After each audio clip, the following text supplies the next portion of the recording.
C'est bon.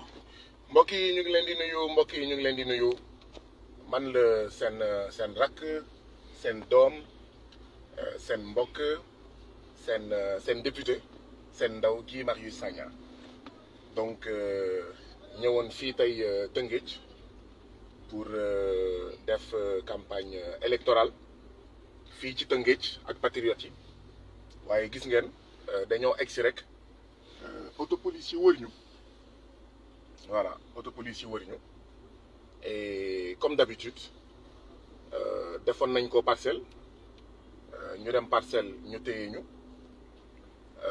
dem HLM mec descend le truc là-bas ñu dem montre-les s'il te plaît. Si non dinaa leen sa caale wax rek. Voilà donc ñu dem HLM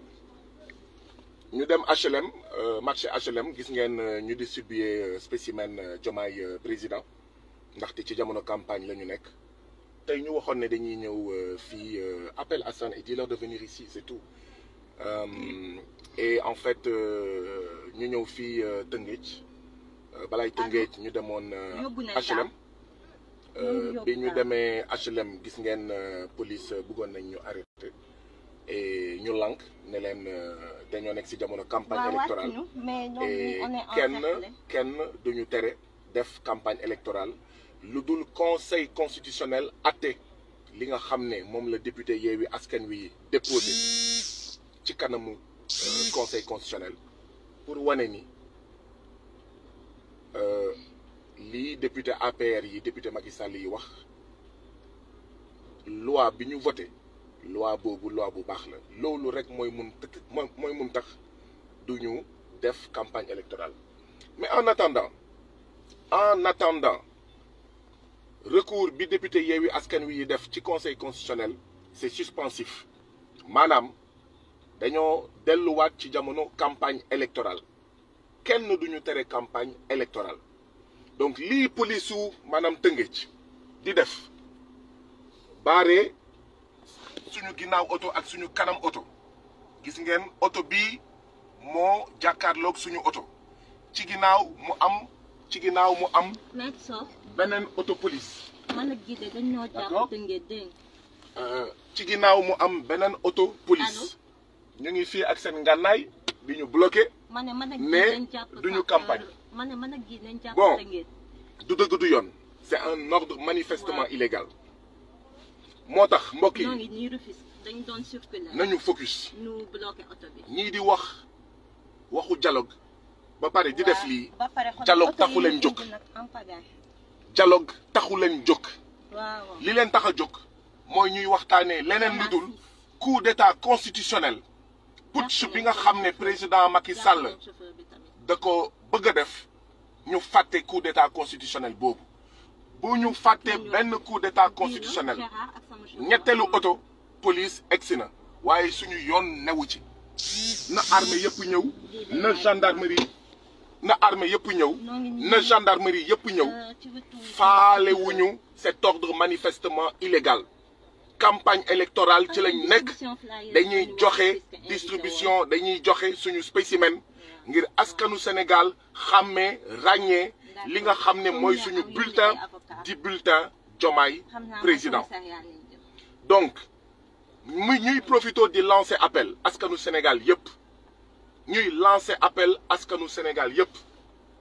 ne leen bu kenn dellu ginnaaw ñun ñëpp nañu jàpp dañuy campagne électorale dañuy jëm élection dimanche 25 février 2024 dañuy jëm élection le 2 avril mooy bés bu mujj ci mandat président Macky Sall daf ñuy delloo li ñu moom muy suñu mandat delloowuñu ko le 3 avril 2024 Macky Sall nekkatul président de la République ñu def li nga xam ne moom Macky Sall moo ñu ko waxoon dañuy dem déloger président Ablaye Wade bu respecté wul constitution président Macky Sall nekkul di respecter constitution moo waxoon dañuy taxawal gouvernement parallèle di leen taxawal gouvernement parallèle ndaxte à partir du 3 avril 2024 Macky Sall nekkatul président donc mbokk yi la désobéissance civile continue mbokk yi la résistance continue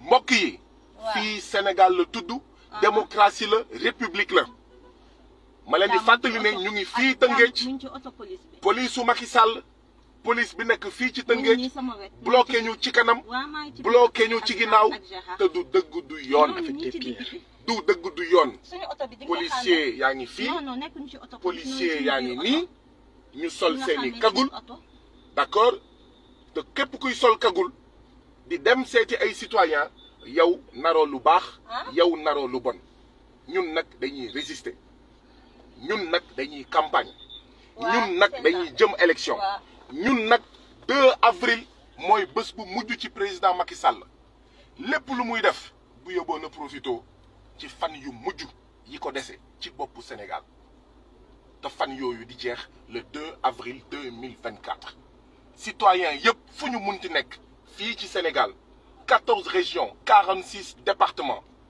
ak diaspora bi fépp fu ñu munti nekk na citoyens yëpp jóg taxaw na citoyens yëpp lànk na citoyens yëpp tëdd ci suuf ma koy fàttali mbokk yi ñuy seetaan di ñu déglu ñu ngi fii Tëngéej ñëwoon fii ak patriote yi nekk département Tëngéej ngir joxe suñu ay spécimen Diomaye président ndaxte ci campagne électorale la ñu nekk egg si nañ Tëngéej bloqué nañ ñu jàpp nañ suñu chauffeur yóbbu nañ ko xaw ma fuñ ko yóbbu ñu jàpp suñu chauffeur di ko laaj ay këyitam ndekete boobu ay lay la woon pour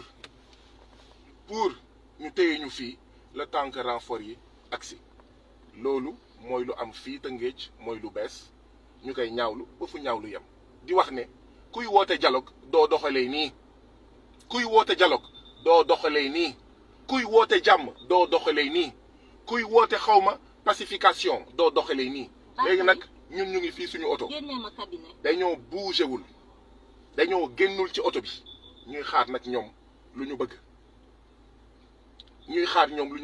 fii la ñuy toog suñu oto ndax dañuy toj oto bi nañ ñu ko wax ndax dañuy gazé oto bi nañ ñu ko wax waaye fii ci oto bi la ñuy toog ba ñu wax ñu ñoom lu ñu bëgg waaw waaye jaay doole bi dafa war a jeex tappale bi dafa war a jeex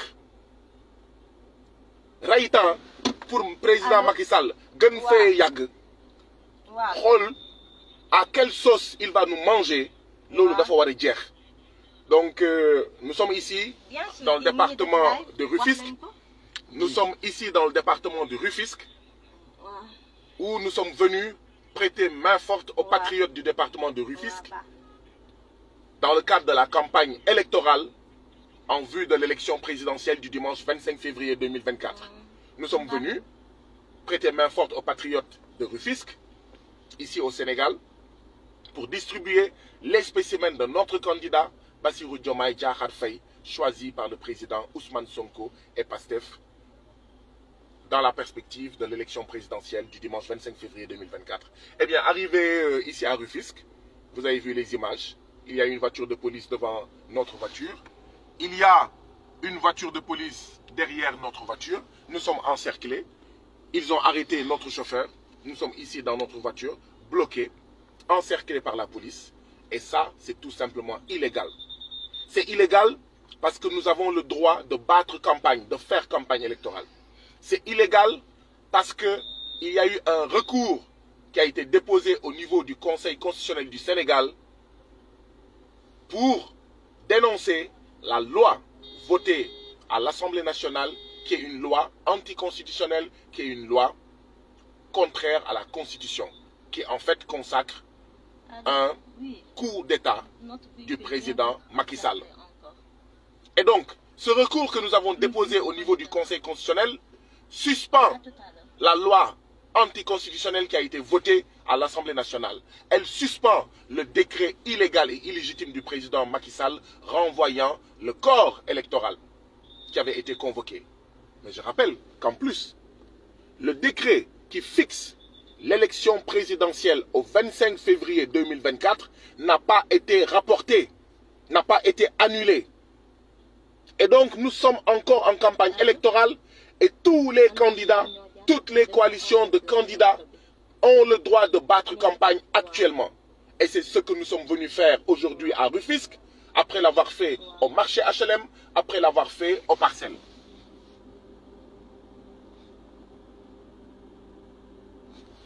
Nous sommes donc encerclés par 4 voitures de police. Il y en avait 2. Maintenant, nous sommes encerclés par 4 voitures de police. Et cet encerclement est illégal. Les citoyens sénégalais ont le droit d'aller et venir partout sur le territoire national. Mais deuxièmement, nous sommes en campagne électorale. Nous avons le droit de parler avec les populations, de les habituer à la couleur de notre spécimen, de notre bulletin de vote. Et c'est ce que nous sommes venus faire ici. Donc cela est tout simplement illégal. Les policiers qui sont en train de nous encercler sont en train d'appliquer un ordre manifestement illégal. Et cela ne restera pas impuni. C'est pourquoi, encore une fois, je lance un appel à tous les agents des forces de défense et de sécurité. Recevoir des ordres ne vous protégera pas de l'application d'un ordre manifestement illégal. Nous sommes en campagne électorale. Nous n'accepterons pas le coup d'État du président Macky Sall parce que oui, il s'agit bien d'un coup d'État consistant 10 heures avant le démarrage de la campagne électorale d'annuler l'élection présidentielle du 25 février 2024. C'est un coup d'État. C'est un coup d'État que de réunir l'Assemblée nationale qui n'en a pas le droit et de proposer une loi pour le report de l'élection présidentielle du 25 février 2024 au 15 décembre 2024. C'est illégal, c'est anticonstitutionnel, c'est tout simplement un coup d'État. Parce que le mandat du président de la République se termine le 2 avril 2024. Et donc nous lançons un appel à tous les citoyens sénégalais. Où que vous soyez, résistons. Où que nous soyons, résistons. Où que nous soyons, faisons de la désobéissance civile. Parce que ce coup d'État ne devra pas passer. Le Sénégal n'est pas une monarchie. Le Sénégal n'est pas une royauté, n'est pas un royaume. Le Sénégal est une république démocratique. Et dans une république démocratique, il y a une constitution. Et cette constitution limite le mandat du président de la République à 2 mandats. Eh bien, c'est ce mandat-là qui se termine le 2 avril 2024. Et nous disons à nouveau au président Macky Sall, nous lui disons les mêmes mots qu'il avait prononcés à l'époque à l'endroit du président Abdoulaye Wade. Macky Sall, à l'époque, disait au président Abdoulaye Wade, le 2 avril, si vous ne rendez pas le pouvoir, nous vous délogerons du palais. Eh bien, je voudrais que le président Macky Sall, pour la énième fois, je l'ai dit à l'Assemblée nationale, je le répète en dehors de l'Assemblée nationale, vos propres mots vous seront appliqués, Monsieur le Président Macky Sall. Le 2 avril, c'est votre dernier jour, vous ne nous rendez pas le pouvoir, eh bien, ce qui va se passer, c'est que vous allez être délogé du palais présidentiel, vous, le putschiste Macky Sall, nous allons mettre sur pied un gouvernement d'union nationale de transition qui sera le nouveau gouvernement au service du peuple sénégalais. Oui, mobilisons-nous. En 2011, le président Macky Sall avait fui les luttes du M23 pour aller faire campagne. En 2024, ce qui s'impose à nous, c'est 2 postures. La première posture, c'est de lutter énergiquement contre ce coup d'État du président Macky Sall. La deuxième tâche qui s'impose à nous, c'est de battre campagne parce que nous sommes encore en campagne électorale. Et c'est dans le cadre de cette campagne électorale que nous sommes venus ici à Rufisque pour prêter main forte aux patriotes du département de Rufisque pour distribuer nos spécimens à la population, discuter avec la population, faire campagne et les inviter à voter massivement pour le candidat de la coalition Diomaye Président, pour le candidat du président désigné par le président Ousmane Sonko, pour le candidat du peuple, je veux nommer Bassirou Diomaye Diakhar Faye. Et donc, oui, nous attendons qu'ils nous disent ce qu'ils veulent. Est-ce qu'ils veulent briser nos vitres? Est-ce qu'ils veulent briser nos vitres? Est-ce qu'ils veulent briser nos vitres? Est-ce qu'ils veulent nous gazer. Eh bien, nous sommes dans cette voiture pour l'instant. Nous attendons. Voilà. Donc, voilà le message que nous avions à vous donner. Nous sommes ici à Rufisque, encerclés par 4 voitures de police, encerclés par des policiers qui appliquent un ordre manifestement illégal. Mbokk yi ñu ngi fi ba léegi Tëngéej waaw ñu ngi fi ba léegi Tëngéej ñaari autopolice moo fi nekkoon ci ndorteel bi léegi ñeenti autopolice moo fi nekk waaye suñu baat ca kaw na armée yëpp ñëw lii Macky Sall di leen di defloo du dëgg du yoon ndax ci jamono campagne la ñu nekk na gendarmerie yëpp ñëw lii président Macky Sall di leen di defloo fii ci Tëngéej wër suñu oto du dëgg du yoon na police yëpp ñëw na police yëpp ñëw lii ñuy defloo mais police fii ci Tëngéej du dëgg du yoon donc lii moo doon suñu kàddu il faut écrire quelque chose sur X. voilà lii moo nekkoon suñuy kàddu mbokk yi